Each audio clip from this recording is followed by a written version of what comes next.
Quasar Toro Girolando 3/4. Este toro es un toro 3/4, la fecha de nacimiento fue el 2 de agosto del año 2016, su propietario es José Renato Chiari. El padre de este toro es View Home, Montereyet y la madre ICH Fofura Teatro T, a 1812. Como abuelos paternos tiene a SVKM, Msecuchen 1174, et y Pine TRE, 4846, et. Como abuelos maternos tiene a Teatro a Silvania, FC 383, y JRCHB y a Lulu, Emorite. Producción de carne del ganado Girolando, esta raza puede obtener una ganancia media, de más de 1 kilo de carne por día. Las hembras expresarán cierta angulosidad y los machos amplitud de la canal. El rendimiento de esta raza cuando se maneja bajo pastoreo, resulta ser envidiable en las fases productivas de cría, recría y engorde.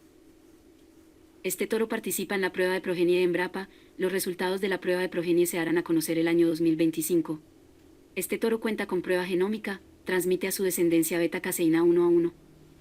Si quieres adquirir la genética de este toro, en la descripción del video, te dejaremos los datos de contacto del distribuidor autorizado.